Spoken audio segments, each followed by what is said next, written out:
പുതിയ യൂണിഫോം വാങ്ങി വന്നു. അതിനെന്താ ഇത്ര അതിശയം? ഈ യൂണിഫോം ചുളിയാത്തതാ.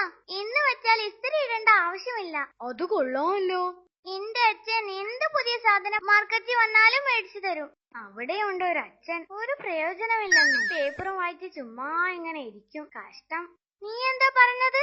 ഞാനൊന്നും പറഞ്ഞില്ലേ, ഓരോന്ന് ആലോചിച്ചു പോയതാ. എന്റെ അച്ഛൻ ഇന്നലെ ഒരു കുട വാങ്ങി തന്നു മോനെ. പോക്കറ്റിലിടാ, അത്ര ചെറുതാ. എന്തിനാ ഇപ്പൊ കൊട? മഴക്കാലം എന്ന് പറഞ്ഞിട്ട് മഴയില്ലല്ലോ. ഞാൻ കൊട വാങ്ങിയിട്ടേ ഇല്ല. എന്റെ അങ്കിൾ അമേരിക്കന്ന് വരുമ്പോ ഒരു കൊട കൊണ്ടുവന്നു. തുറന്നു കഴിഞ്ഞപ്പോ എന്താ ഒരു വലുപ്പം. ഓഹോ, എത്ര വലുപ്പം കാണും? ഞാനും എന്റെ 4 കൂട്ടുകാരികളും കൂടി മഴയത്ത് ഈ കുടയിൽ ഒരു തുള്ളി മഴ നനയാതെ നടന്നു. അറിയോ? എന്റെ അമ്മോ, അത്ര വലുതോ? അതിലൊന്നും വലിയ കാര്യമില്ല. നീ എന്റെ മാമൻ തന്ന കുട കണ്ടിട്ടില്ലല്ലോ. അതെപ്പോ തന്നു?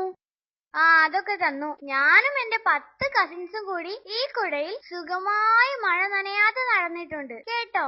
10 പേരോ? എന്ത് വലിയ കൊടയായിരിക്കും അത്. 10 പേര് ഒരു കുട. അതെങ്ങനെ മഴ നനയാതെ നടന്നു? എടി മണ്ടി പെണ്ണെ, അപ്പോൾ മഴ ഇല്ലായിരുന്നടി.